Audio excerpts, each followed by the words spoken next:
This is one of the frustrating things about David Barton's tour. There's so much he could bring in that is truthful, that talks about how the American political system functions and how it works. And he doesn't. He instead brings in things that aren't true.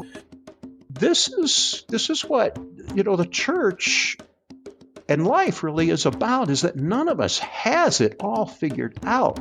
We need other people to sort of say, well, wait a minute, what about this point? Or I've got this perspective, or my experience shows this. We need to take this into consideration. And I just didn't see David Barton really do that. Christian institutions should not be about the business of manipulation, which is really what this is. It's more than just getting a few things wrong here and there. It's really about constructing a picture of American history, and its manipulation would probably be a more accurate way to think about this, rather than sort of just like getting a few things wrong. In June 2012, philosopher and theologian Jay Richards wrote to me about the reaction he was getting from Christian leaders when he brought up his concerns about the accuracy of David Barton's history stories. This was 2 months before the Jefferson Lies was pulled from publication. Richards told me that he had discovered a lot of people had, quote, vague intuitions that something wasn't quite right with David's work, end quote.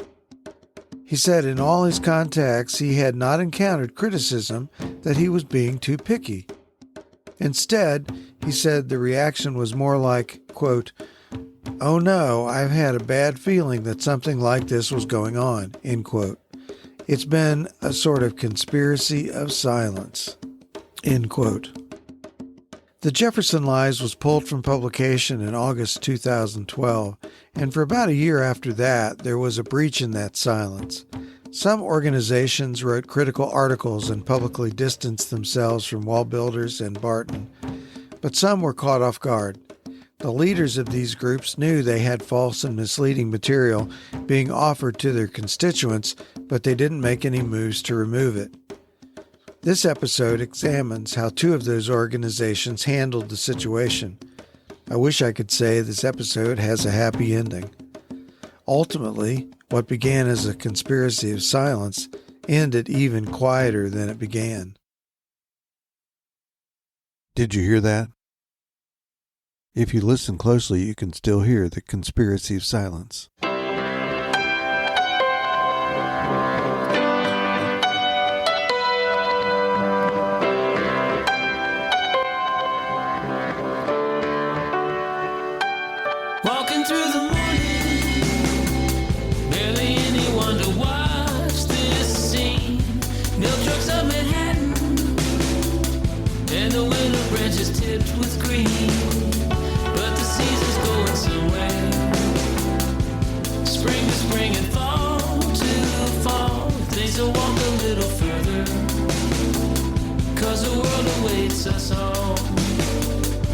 I'm Warren Throckmorton.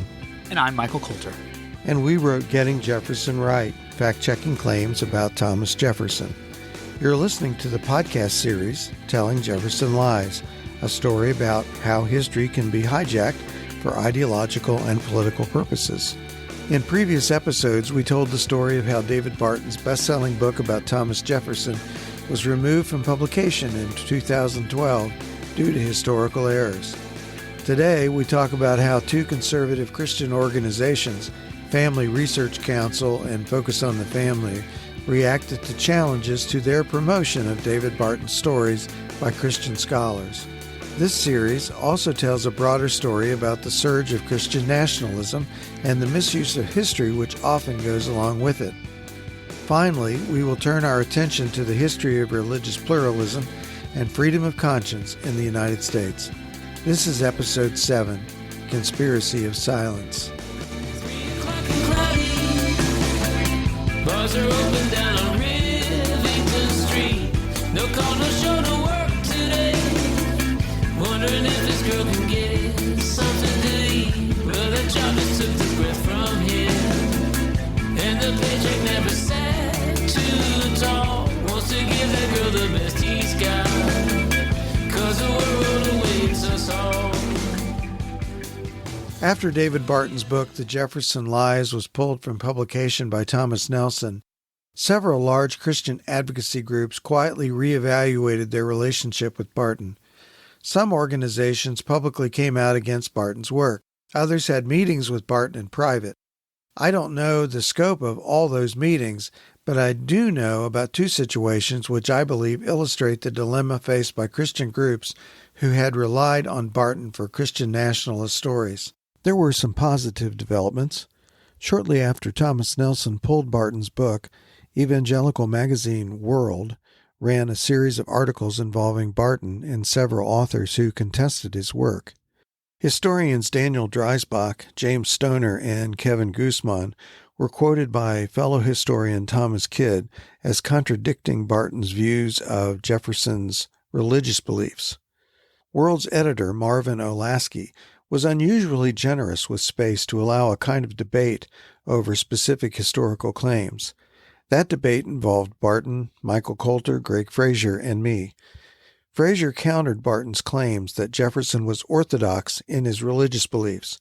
He recalls Barton's reaction to his errors being pointed out. Well, a couple of things I thought were interesting in the World articles. I did my World article, and then Barton wrote a short rebuttal in which he says something really interesting. He said, the article I managed to avoid the book's major points and instead criticize minor and even obscure facts. So the interesting thing is this sort of tells you a lot about the way Barton sees things. You know, it's okay if facts are wrong. You know, the big picture is more important than having the facts. And then he says that it'd be misuse of time and energy to continue arguing over relatively inconsequential points, which I was pointing out ways in which he was wrong in his claims about Jefferson believing in Orthodox Christianity, which is the main point, I thought. But anyway, he says it would be a misuse of time and energy to continue arguing over inconsequential points with those who profess blah, blah, blah. I will now resume my efforts attempting to beat back the secularist progressive movement.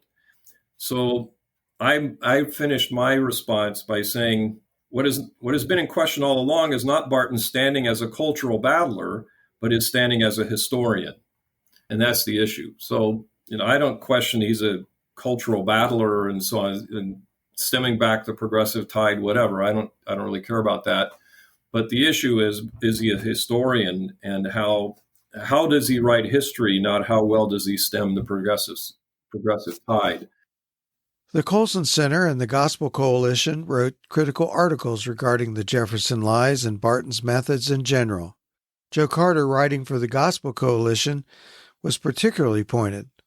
He wrote, quote, "Despite his claims to being an historical expert, Barton tends to make sloppy factual errors and extrapolations that are wholly unsupportable."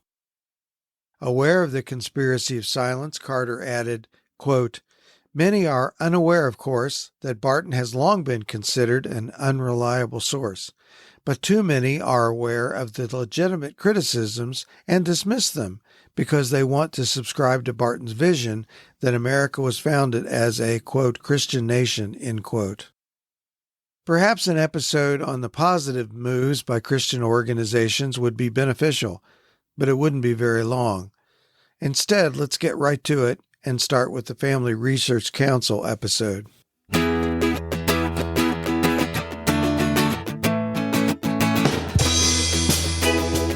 In 2012, Warren Throckmorton started critiquing some of the claims Barton made in a video summarizing a much longer tour of the Capitol sponsored by the Family Research Council and posted on a YouTube account hosted by Keenan Curitin. Curitin is Vice President for Christian Resources at FRC. In this video, Barton said that Congress printed the first English Bible in America to use in public schools, that 29 out of 56 signers of the Declaration of Independence had seminary or Bible school degrees, that Thomas Jefferson started church in the Capitol building and ordered the Marine Band to play for services, that he provided federal funds to evangelize the Kaskaskia Indians, and that President James Garfield was a minister during the Second Great Awakening. This was all in a space of less than 5 minutes of speaking time. In a bonus episode planned for this week, we play the clips and provide a more detailed response to these errors. After the Jefferson Lies was pulled from publication, and unknown to us, Jay Richards, David Barton, and Keenan Curitan had a meeting in August 2012.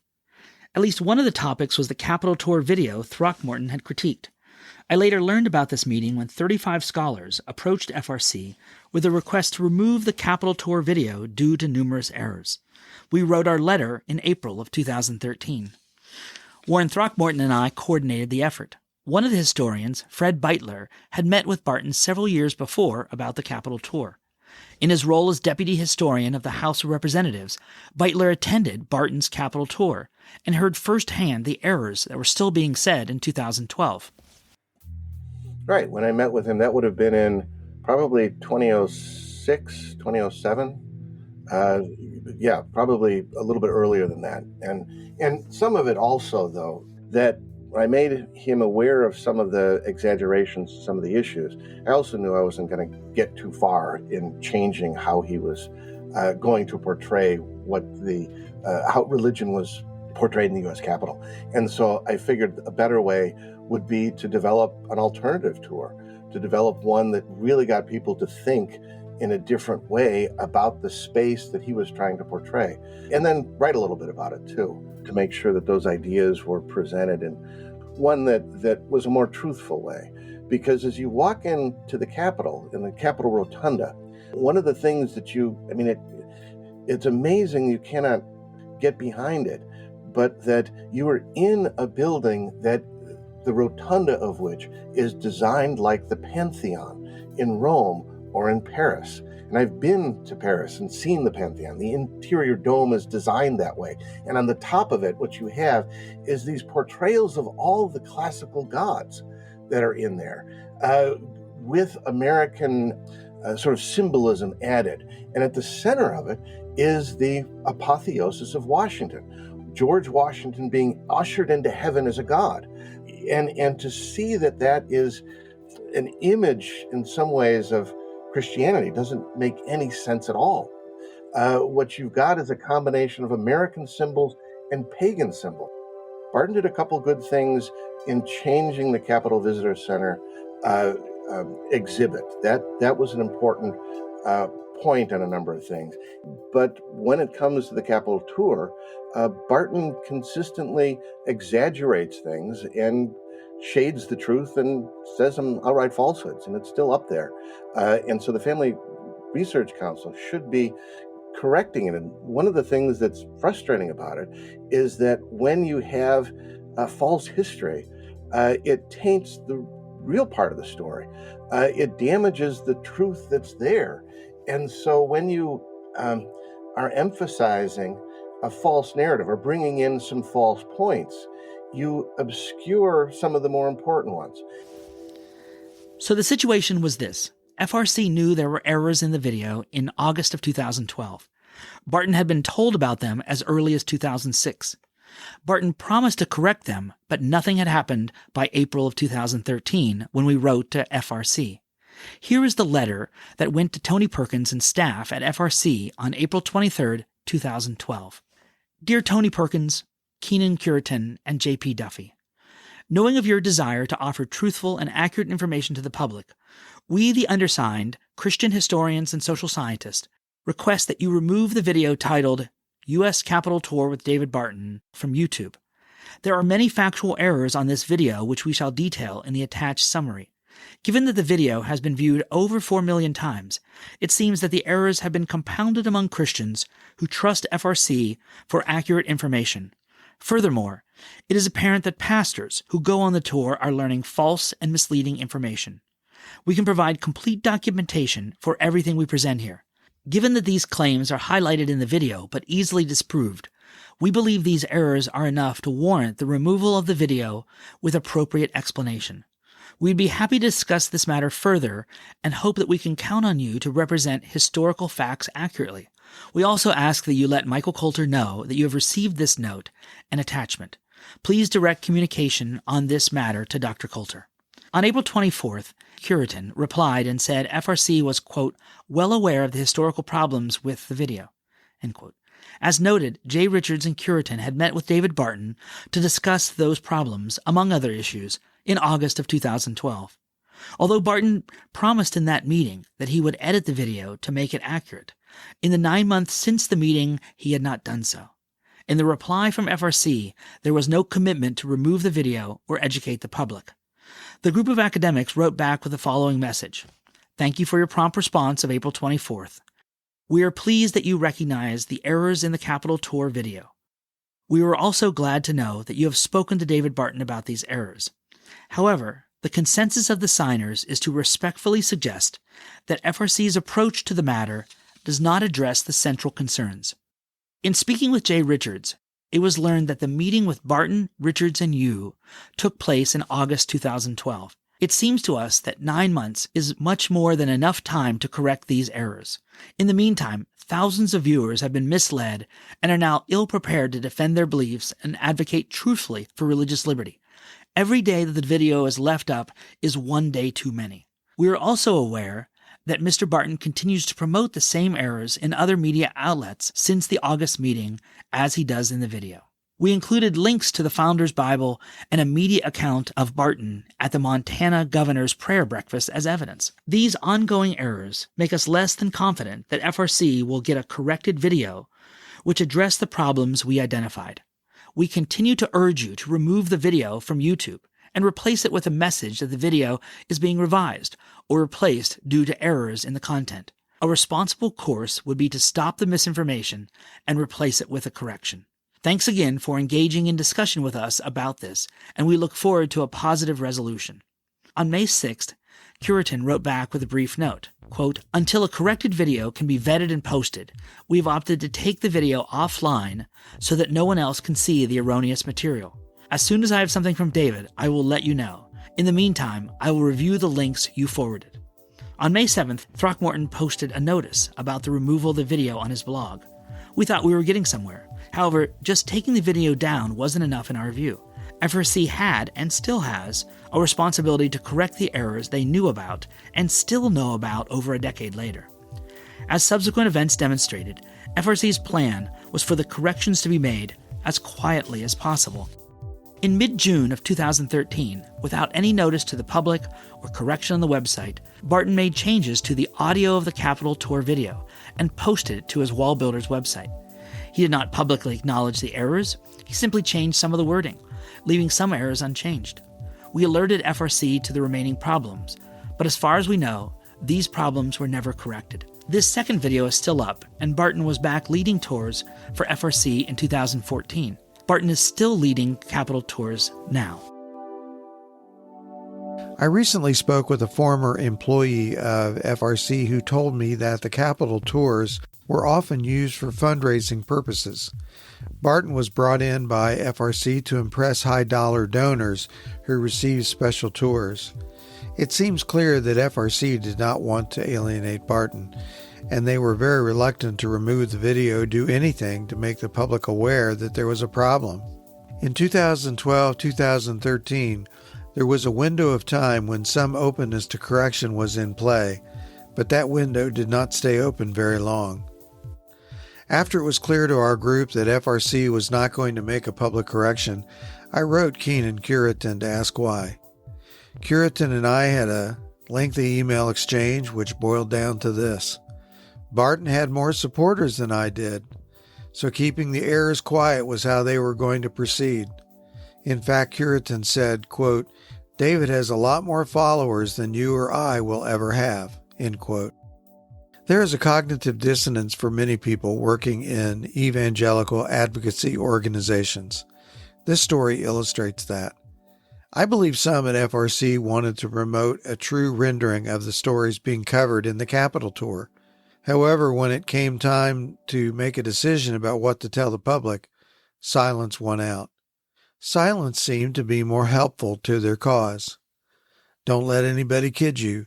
There is a conspiracy of silence when it comes to Christian nationalist folklore. Many leaders of Christian organizations know that many of the Christian nationalist stories aren't accurate history, but they also know that a true rendering of events doesn't bring in donations or followers. Thus, the temptation to stay silent seems irresistible. Eventually, FRC avoided the issue by putting up their own Capitol Tour video with Keenan Curitin leading the tour. It has its own problems, but that is a subject for another day.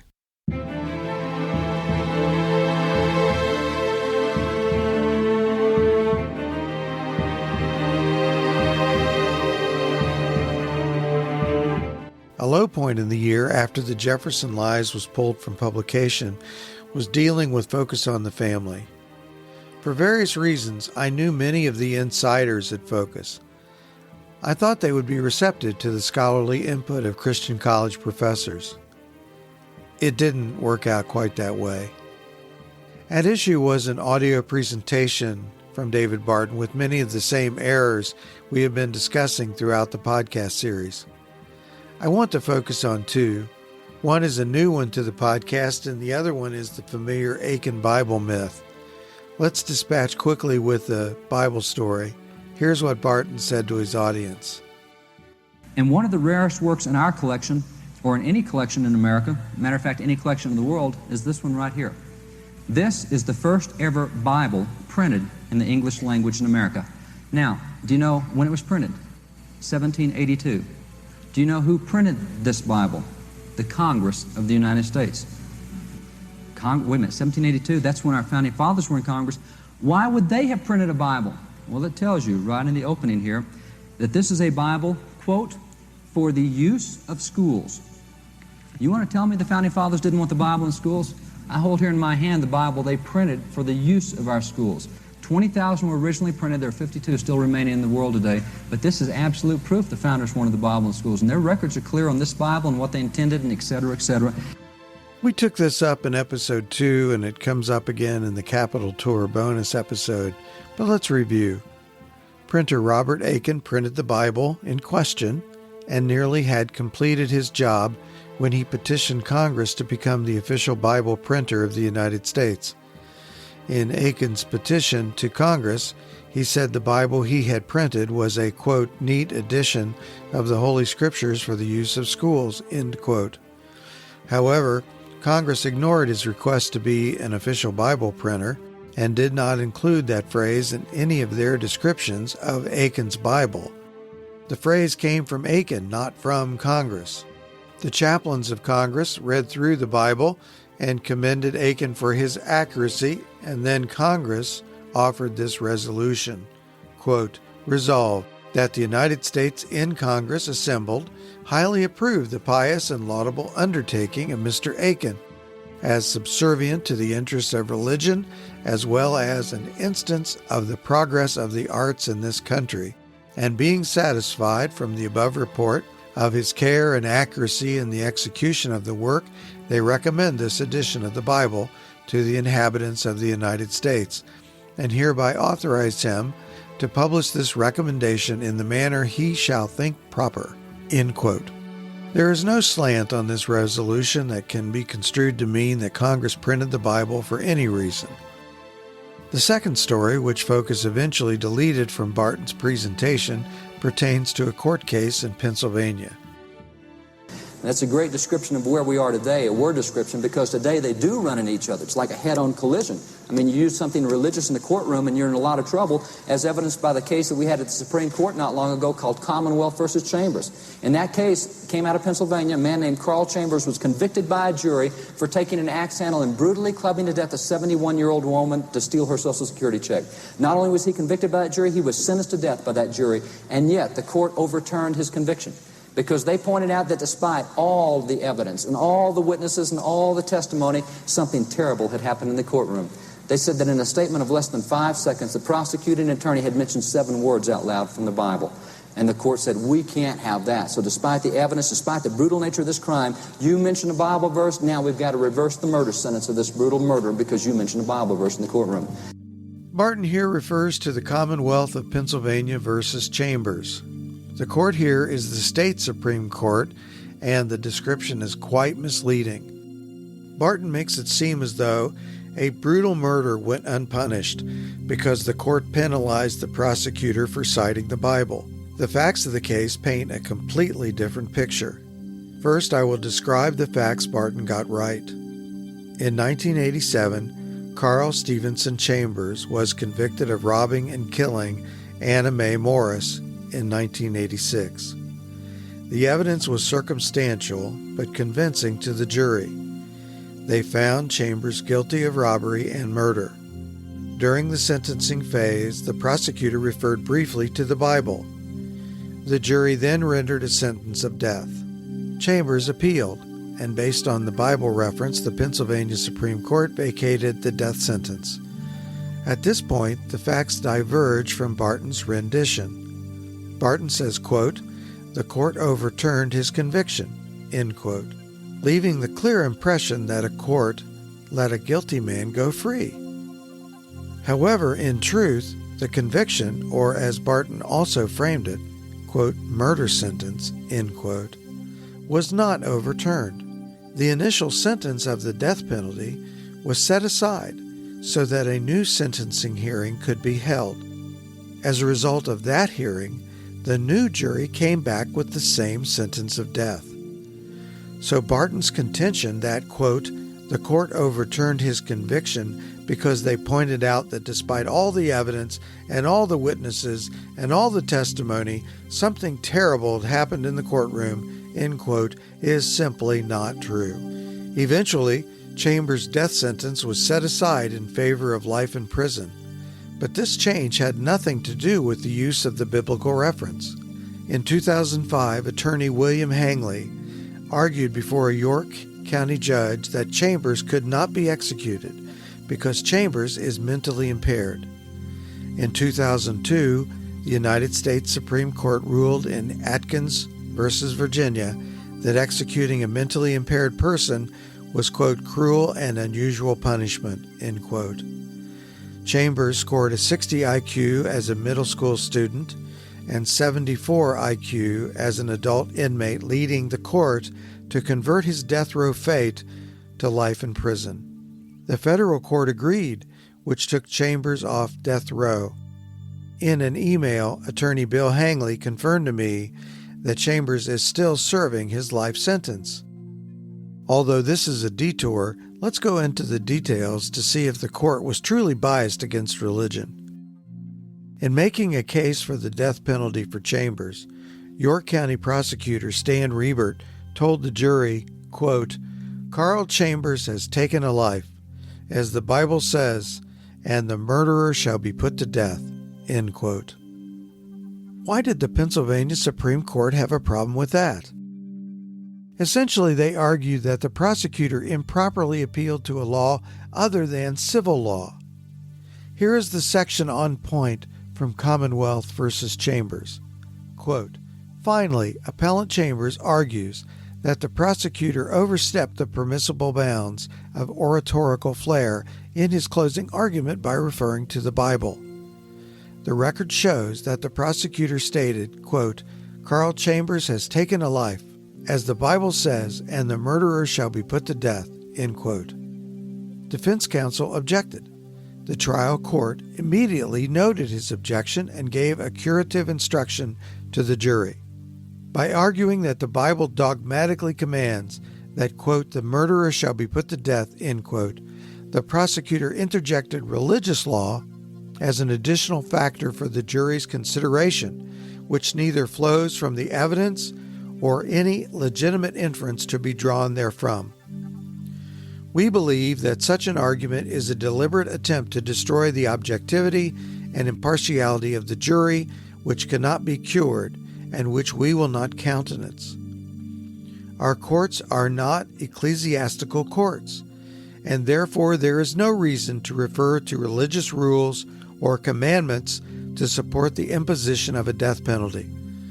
Our legislature has enacted a death penalty statute, which carefully categorizes all the factors that a jury should consider in determining whether the death penalty is an appropriate punishment, and if a penalty of death is meted out by a jury, it must be because the jury was satisfied that the substantive law of the Commonwealth requires its imposition, not because of some other source of law.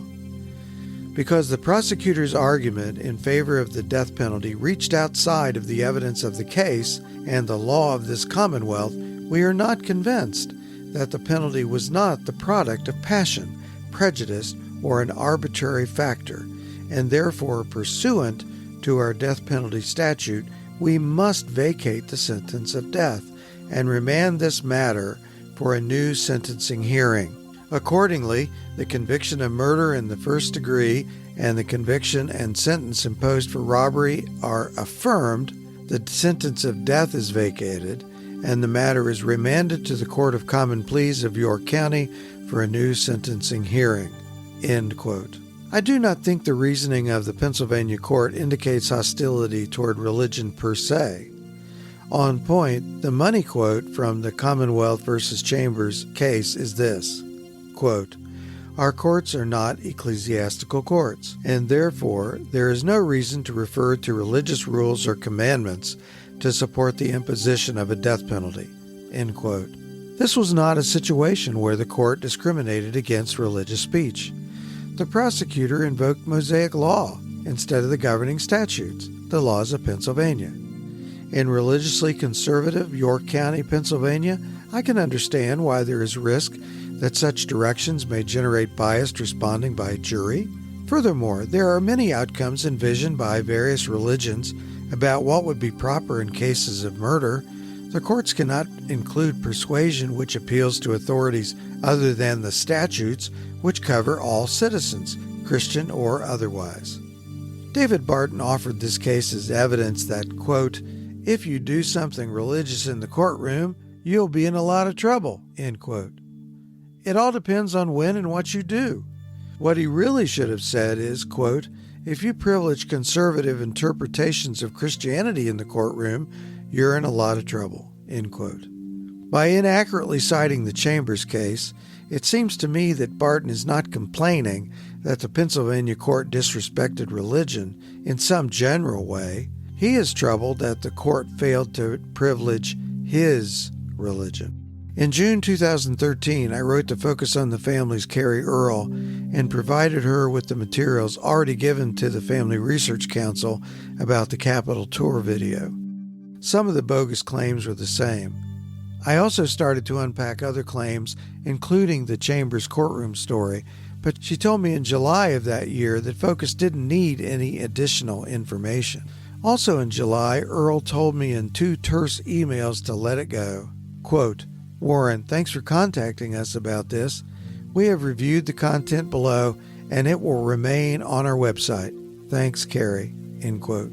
I then wrote to ask their rationale, and Earl wrote back, quote, "Warren, after multiple internal reviews, we determined that the content from David Barton continues to be beneficial, so we'll keep it on our website. Thanks, Carrie." End quote. After this brush-off, at least one of the historians who signed the original request letter wrote to Focus on the Family CEO Jim Daly. Carrie Earl was again assigned to reply. In that July 19 email to the historian, she said Focus decided the content would be, quote, "adjusted," end quote. To be exact, she said, quote, "As a result of that assessment, the online content in question was adjusted. We remain satisfied with the outcome of our review and response to the matter, and as such, the revised information continues to be available through our websites," end quote. Adjusted and revised in Focus speak meant that they removed the Aiken Bible story and the Chambers Don't Talk Bible in the Courtroom story. They just clipped them out like Barton never said them. Although this wasn't satisfactory to any of us, there was nothing else that could be done. The Christian organization said that the sky was pink, and that was the end of the matter. If that wasn't shady enough, it gets shadier. When Politico reporter Stephanie Simon did research for an article on David Barton's rehabilitated reputation, she called on Carrie Earl to ask why Focus used Barton's materials. In doing so, she asked Earl why Focus edited out the Aiken and Pennsylvania court stories from Barton's presentation on the Focus website. According to Simon, Earl denied that any edits were made. Listen to what Simon wrote in her Politico article, dated September 9, 2013. Quote, asked why the videos were edited, Carrie Gordon Earl, a senior director of public policy at Focus on the Family, at first said they had not been, though before and after footage can be publicly viewed on websites archiving Focus broadcasts. Earl then said she could not comment beyond a statement noting that Focus, quote, has enjoyed a long and fruitful relationship with David Barton, end quote, and respects his, quote, broad base of knowledge, end quote, about early American history, end quote. Remember, Earl told one of our historians that the content had been revised, and indeed I can confirm that it had been altered. I blogged about it at the time. The sections of his presentation I played for you earlier were snipped out without explanation, but Earl told Simon no editing had taken place. What is so important about those stories that the leadership of a Christian organization would decide that deception and gaslighting are good strategies? Where in the manual for running a Christian organization does it say to hide the truth when someone points out that you're spreading misinformation? Circling back to FRC, where is it written that popularity and number of followers determine who is held accountable and who is not? I'm going to steal a quote from an unlikely source here, but Carl Trueman's words about Mark Driscoll are spot on. Quote, but you can still sleep easy at night knowing this important truth. Blessed are the celebrities, for they will be rigorously held to a much lower standard of behavior than the rest of us. End quote. Christian media shares some blame here too. I think some in that world got Barton fatigue.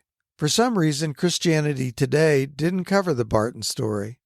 Christianity Today commissioned a story to a freelance writer, but then quashed it. Stephanie Simon at Politico stepped up in the fall of 2013 because she and her editor saw the political relevance of the story, almost prophetic. Christian nationalist history seems stronger than ever. Currently, the entire Focus on the Family catalog of programs, including Barton's Founding of America shows, are housed at oneplace.com. The unedited version is there. Focus has removed the edited version from their website. I guess they decided to go all in on fake history. Overall, it felt like they treated me and the group of historians as the enemy. I felt a similar vibe with Family Research Council. So essentially, here is the situation. Christian scholars are only valuable if they help in the culture war. They're great to teach Christian students, but unless they support the culture war effort, their input isn't needed. All that business about following truth wherever it leads is fine as long as it doesn't lead to a disadvantage in the culture war. Picture this scene. In 2012, 35 PhD scholars, almost all historians conservative in their faith commitments, managed to come together and agree on certain historical facts. They approached organizations which also claimed to be conservative Christian about correcting false information of significance made by somebody without recognized training in their discipline. And what happened? The leaders of those organizations treated the 35 Christian scholars as intruders and enemies, and the one untrained layman as an expert who had to be protected. Some, if not most of those scholars, had supported FRC and her Focus on the Family at one time or another. Those scholars were not outsiders, but they were treated as such because they challenged David Barton. We had touched the Lord's anointed and became the enemy. In Stephanie Simon's Politico article on Barton's comeback, I was quoted. Here's what I said then. Quote, Barton's enduring popularity, quote, embarrasses the academic community, end quote, Throckmorton said. But, he added, no matter how loud the scholarly chorus, Barton has a trump card. His message, quote, is useful politically, end quote. Doesn't that sound familiar?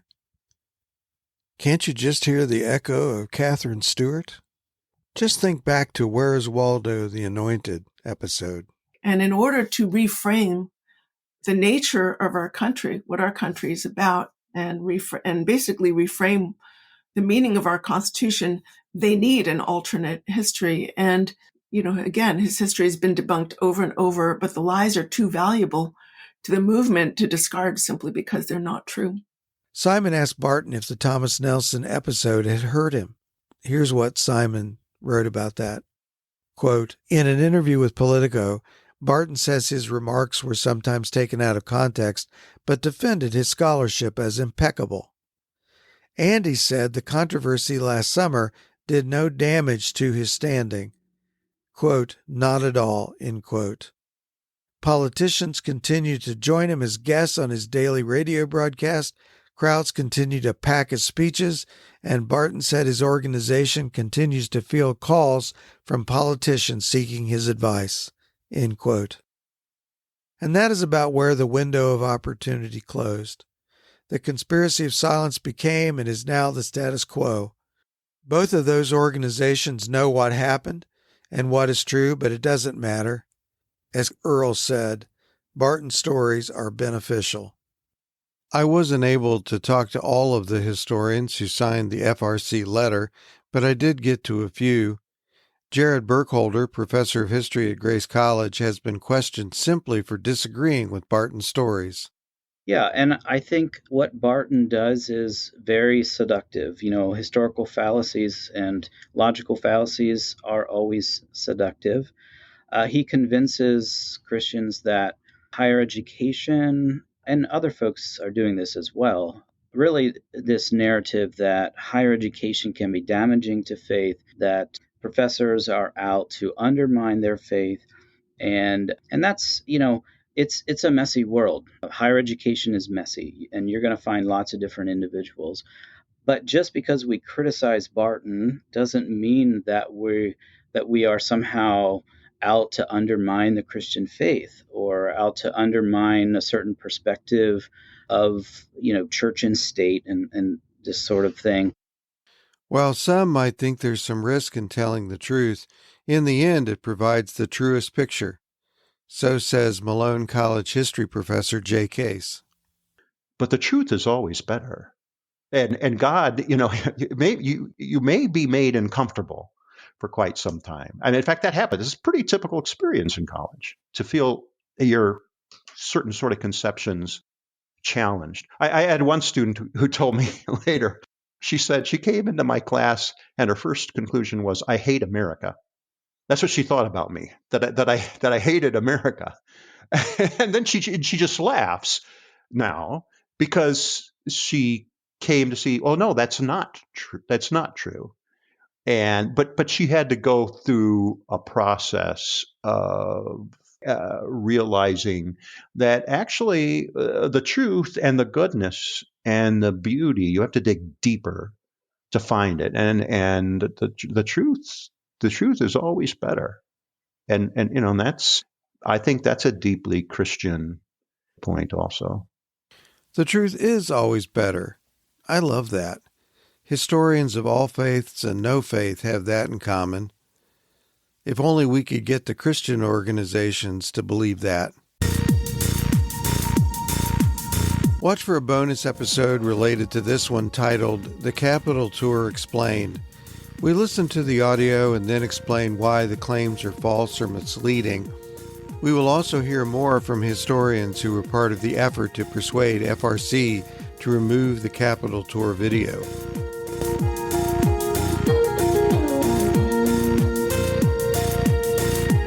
I want to thank our guest today. Fred Beitler was Deputy Historian of the House of Representatives from 2005 to 2010. He currently teaches history and government at the University of Chicago's Graham School for Continuing Liberal and Professional Studies. Jay Case is Professor of History at Malone College in Akron, Ohio. Jared Burkholder is Professor of History at Grace College in Winona Lake, Indiana. Greg Frazier is Dean of Humanities at the Masters University in Santa Clarita, California. And Catherine Stewart is the author of The Power Worshippers and the Good News Club.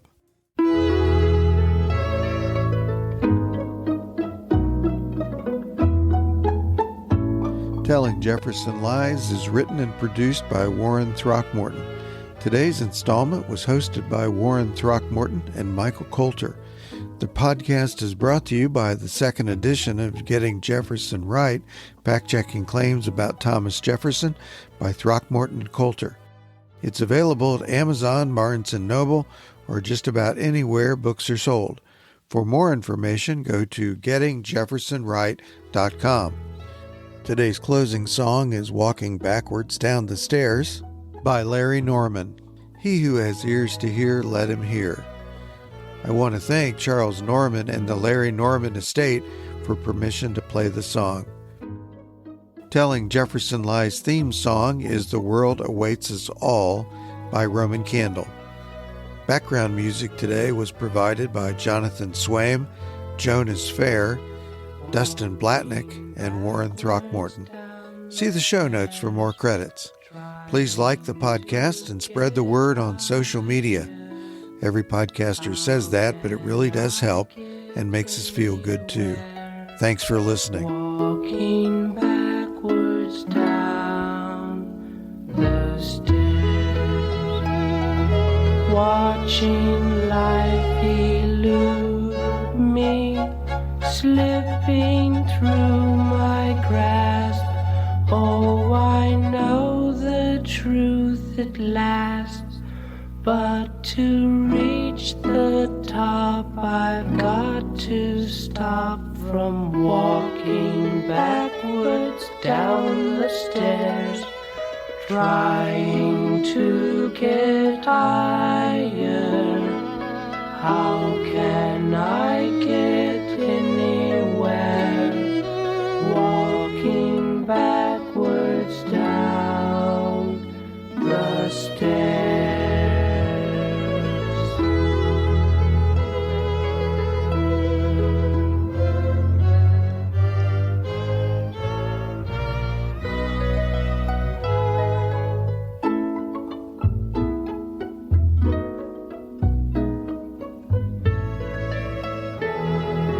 People stop to watch me, wonder what I'm doing, what direction I'm pursuing. I pretend I'm free, but actually I'm walking backwards down the stairs, trying to get higher, higher. How can I get anywhere? Walking backwards down